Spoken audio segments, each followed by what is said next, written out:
À la prochaine présentation qui sera donnée par M. Yves Jaudoin, Monsieur en remplacement de Éric Roberge, qui est à l'extérieur du pays actuellement. Donc, M. Jaudoin est directeur de développement d'affaires internationales chez Photonic Knowledge, diplômé en administration, spécialisation marketing de l'Université du Québec à Montréal. M. Jaudoin est spécialisé en développement en gestion des PME manufacturières et de services. Aujourd'hui, M. Jaudoin nous présente le Core Mapper, outil d'exploration extraordinaire, exemple et cas d'application. M. Jaudoin. Merci beaucoup. Merci à vous tous. Merci à l'AMQ de me passer cette belle vitrine pour vous présenter justement le Core Mapper. Puis entre autres, on va passer beaucoup de temps aujourd'hui sur, beaucoup de temps, du moins le temps qui est alloué, pour présenter un nouvel outil que nous avons développé qui s'appelle le Photonic Knowledge Logger. C'est justement pour aider les géologues au niveau du logage puis résoudre certains problèmes qu'on entend dans l'industrie et que tous nos clients nous demandent de les aider avec. J'ai une nouvelle souris, donc je vais essayer de me familiariser avec. Donc, les problèmes les plus fréquents qu'on rencontre lorsque les géologues loguent des carottes, ou on dit décrivent les carottes, premièrement, on a tout le temps un problème d'objectivité, c'est-à-dire c'est très subjectif à comment est-ce qu'ils font dans leur journée, qu'est-ce qu'ils ont vu, qu'est-ce qu'ils connaissent. Donc, d'un géologue à l'autre, on va avoir des problèmes de constance. Je pense que tout le monde le vit dans leur campagne de forage, dans leur description. On essaie d'uniformiser, mais il y a tout le temps une variable qui est la nature humaine. L'exactitude, donc c'est commun de dire que deux géologues qui vont loguer, exemple, essayer de trouver de la pyrite dans une roche, un va dire 5 l'autre va dire 35 lequel a raison? Probablement que les deux ont raison, vu que c'est subjectif. La vitesse de logage, c'est toujours limite aux capacités humaines. Et comment est-ce qu'on les archive dans nos données que nous avons présentement et comment est-ce qu'on les transfère après ça. Donc, faire un petit résumé au niveau de notre technologie, comment ça fonctionne. Le Core Mapper, c'est un outil qui prend des photos à différentes longueurs d'onde afin de détecter la minéralogie sur les carottes de forage. Alors, on va expliquer un petit peu plus loin comment ça fonctionne sans passer trop de temps. Et nous avons également un appareil photographique haute définition pour arriver et prendre des photos des carottes en haute définition. Donc, tout simplement, ce qu'on fait pour bâtir pour chaque projet, nous prenons des échantillons sur chacune des carottes. Et si quelqu'un m'a dit j'ai de la calcopyrite, j'ai de la pyrite et de la biotite, je vais arriver, je vais prendre ces échantillons-là, je vais les extraire. Ça va me donner une signature très précise. C'est 300 analyses qui me permettent d'écrire cette signature-là. Et après ça, ce que nos logiciels font lorsqu'on analyse, c'est qu'ils recherchent cette signature-là au travers de toutes les carottes. Donc, instantanément, pour trouver un match et les faire ressortir après ça. Donc, un exemple de ce que ça peut donner, bien, vous avez les photos des carottes ici. Puis, dans un exemple comme ici, qui sort tout en couleur, bien, on peut avoir la calcopyrite qui est un peu en vert, la silification en jaune, le quartz gris en rouge, l'argile de feuille ou la boue de feuille en gris, talc rétrograde et biotite. Donc, on les retrouve tout là-dessus. C'est quand même un peu plus visible, c'est quand même beaucoup d'informations qu'on retrouve présentement juste sur 2 boîtes de carottes. On va vous montrer comment est-ce qu'on les compile et comment est-ce qu'on vous aide après ça à loguer tout ça. Donc, la capacité d'analyse de l'instrument du Core Mapper va analyser entre 800 et 2500 mètres par jour. Ce qui est important, c'est que cet objectif-là est atteint lorsqu'on a pré-classé tout ce qu'on recherche au niveau de la minéralogie. Lorsqu'on arrive sur un projet, il y a 4-5 semaines de délai à monter une librairie, c'est-à-dire à montrer qu'est-ce qu'on recherche, qu'est-ce que le client veut voir dans ses carottes. Après ça, quand on arrive sur un projet, quand le tout est validé, là, on peut rouler puis atteindre des chiffres assez extraordinaires en termes de production. Une fois le tout validé, les résultats sont livrés à chaque jour. Donc, comment est-ce qu'on analyse jusqu'à 2500 mètres de carottes par jour? Les clients ne nous envoient pas ça, on va chez eux. Donc, on va chez eux avec une roulotte comme ça. Et on voit qu'on analyse, on rentre 5 à 6 boîtes de carottes à la fois. Il y a un technicien qui fait l'acquisition. Et à chaque acquisition qui se fait entre 8 et 10 minutes, il y a un géologue qui valide les résultats de notre équipe. Puis après ça, pour vous les livrer à vous autres. Donc, ce que ça donne comme résultat, donc ça fait 5-6 boîtes de carottes qui est comme ça. Et toutes les classes que le client veut voir, ou tous les minéraux qu'il veut voir. Ce qui est important de savoir, c'est que l'instrument a une résolution de 1 mm², c'est-à-dire qu'il analyse chaque millimètre carré. Et si on compare sur 1 mètre de carotte NQ, il y a 35 000 mm². Donc, ce qui fait, quand on estime en bas combien est-ce qu'on voit de stock quartz, albite, calcite, eh bien, on a un pourcentage qui est compté sur 35 000 points. Donc, le pourcentage, quand je dis que 12,06 de pyrite dans 1 mètre de carotte, chez nous, chez Photonic Knowledge, on est très sûr du 0,06 Ça, c'est fait sur 35 000 points par mètre. Après ça, étant donné qu'on a l'analyse de chacun des millimètres, donc on peut vous donner après ça l'analyse par mètre, par pied, par 3 mètres, ou etc. Donc, selon la longueur que vous voulez. Donc, très intéressant d'avoir des résultats comme ça. Sur certains projets, même si la résolution est de 1 mm², il y a certains projets qu'on définissait des altérations, on cherchait comment l'altération bougeait dans le système et se déplaçait. Et on arrivait à détecter une altération qui avait des cristaux d'une grosseur de 0,1 micron. Donc, ce qui est impossible à l'œil humain de détecter. Ce qui est intéressant avec cette technologie-là, c'est que plus les cristaux sont petits, plus ils sont nombreux, plus qu'on les détecte. Donc, c'est des outils qui sont très efficaces pour détecter des choses qu'on ne peut pas voir à l'œil nu. Donc, maintenant, ce que je vais vous présenter, c'est que l'outil qu'on a développé maintenant, comment aider les géologues à loguer plus précisément entre eux autres, puis comment vous aider à arriver avec les mêmes résultats. Donc, ça ressemble un peu à ça. Ce qu'on va faire, c'est qu'on va mettre le logiciel, puis on va le regarder ensemble un petit peu comment ça fonctionne. Alex, si tu veux bien.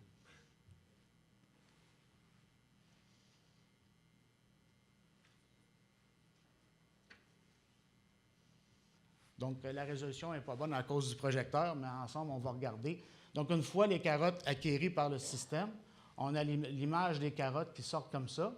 Et je suis supposé d'avoir le curseur qui va bouger. Et voilà.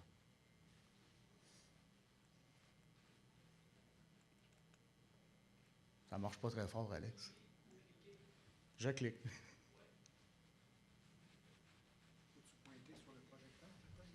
Oh, celui-là. OK. Voilà, ouais, voilà, ouais. Ça ne bouge pas, moi. Bon, on va y aller simplement. Ah!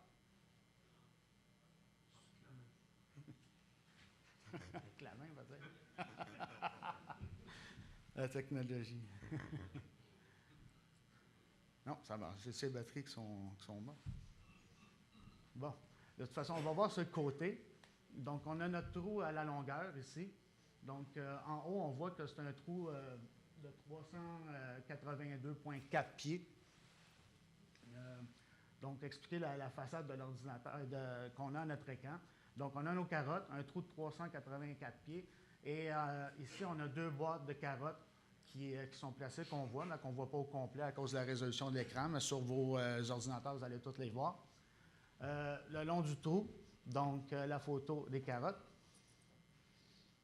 Ça marche? Ah, tu vas le faire.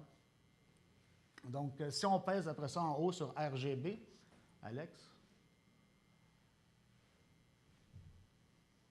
Donc, là, présentement, on a nos résultats hyperspectraux. À droite, la fenêtre est tassée un peu, donc on peut voir toute la classe en bas à droite, toutes les classes qui ont été rentrées et recherchées par le client. Donc, toutes ces classes-là vont apparaître sur les carottes. Donc, une fois que nos géologues sont formés à reconnaître ces couleurs-là, on peut, Alex, si tu vas au petit bout, on peut descendre la fenêtre, il y a un petit onglet là, à droite en bas. Juste là, dans le coin.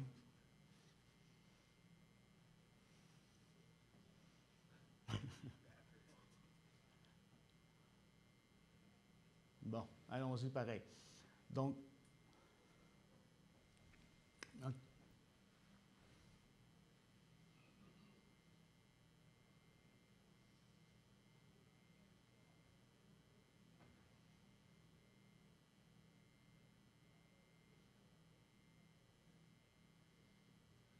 descends en bas à droite, là, puis juste fermer la petite fenêtre, le petit onglet, là, un petit peu plus haut. C'est ça. Monte là, puis ferme-la. Un peu plus haut, là. Donc, excellent. Maintenant, nous avons différentes couches, c'est-à-dire la couche de lithologie, minéralogie, altération, RQD, et on peut mettre d'autres couches. Ça veut dire minéralogie, altération, RQD, et on peut mettre d'autres couches. Ça veut dire les échantillons qu'on prend et tout ce que vous voudriez loguer en tant que tel. Donc, ça, c'est un outil de logage. Donc, si on se revient aux carottes, Alex.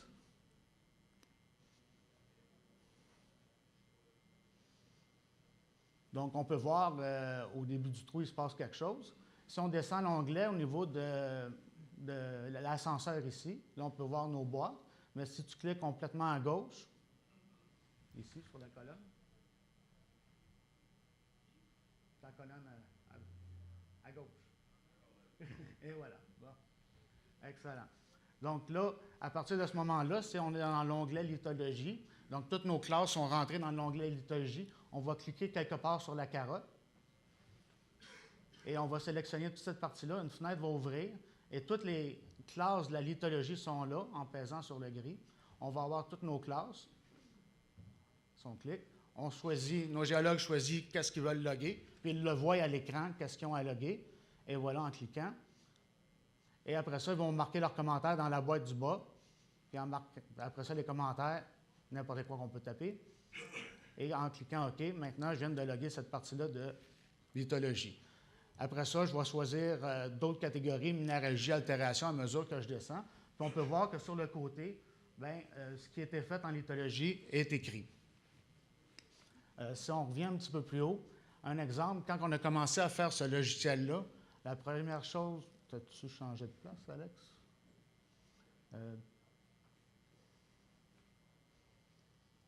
Cette partie-là en bas. On est rentré chez un client, on a implanté ceci. Le client avait déjà fait tous ses samples. Et puis la partie, Alex, tu as bougé. OK, bouge plus. La partie ici, c'était de la pyrite extrêmement fine qu'on ne voyait pas. Puis on s'amuse à dire chez nous que c'était mon président qui est allé implanter le logiciel. Puis en voyant cette zone-là, on l'a échantillé, on l'a envoyé et on trouvait 0,15 grammes par tonne d'or dedans. Tous les géologues l'avaient laissé dans la boîte. Pourquoi je dis que c'est drôle, c'est que mon président, c'est un comptable, puis quand on pense qu'un comptable est capable maintenant de loguer de la carotte puis de trouver des zones, je pense que les géologues vont être capables de faire beaucoup plus avec ça en tant que tel. Mais c'est très visuel. Donc après ça, c'est vraiment de passer à un outil qui est rapide pour vous puis qui vous donne beaucoup de résultats. Ce qui est intéressant après, on n'ira pas le faire parce que ça va être long, mais les données après ça sont exportables dans une table CSV qui peut être importée dans n'importe quel des logiciels que vous utilisez et les intégrer vous-même. Puis ce qui est intéressant, c'est que si vous avez 4-5 campagnes de forage qui se passent et des logueurs tout partout, il peut y avoir quelqu'un d'assis au bureau chef, puis vous pouvez exporter les données et les avoir au bureau chef. Donc, en même temps que vous parlez avec vos géologues sur le chantier, vous pouvez communiquer avec eux autres, voir les résultats, savoir ce qui se passe, avoir la photo des carottes, avoir le log qui se fait, et donc à tout le monde sur la même longueur d'onde au même moment. Donc, ce qui peut être un outil extrêmement rapide et précis pour vous autres. Donc, c'est pas mal. Ça fait un peu le tour. L'outil est plus complet. Je vous invite à venir au kiosque. On va avoir plus de facilité à bouger avec et de jouer avec. Si on tourne à la présentation, Alex.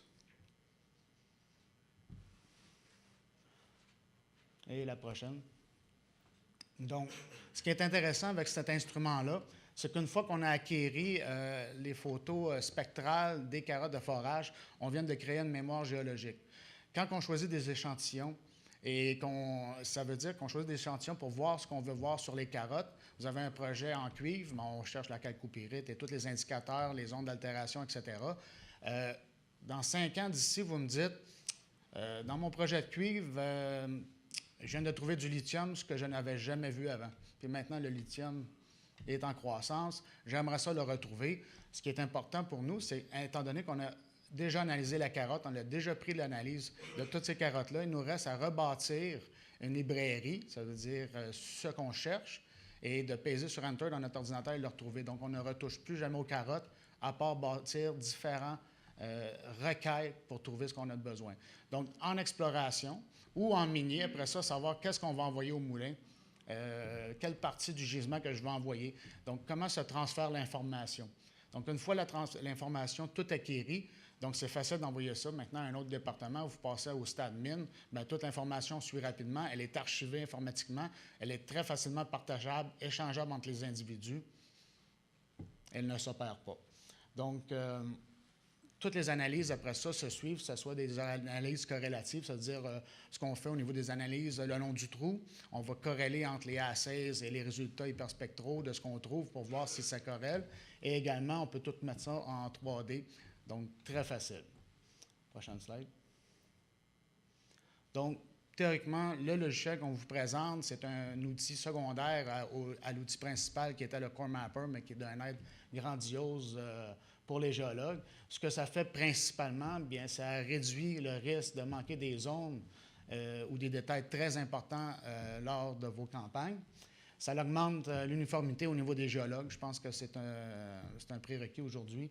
Et ça sauve énormément de temps dans l'obtention des résultats de logage et pouvoir continuer et pouvoir s'enligner sur les prochains trous de forage. Donc, ce qui est intéressant, c'est que le logiciel, ce qu'on appelle Photonic Logger, est disponible sur notre web gratuitement. Vous pouvez le downloader, l'essayer et voir comment ça fonctionne. Il suffit juste de vous enregistrer. Et c'est pas mal tout. Je vous remercie.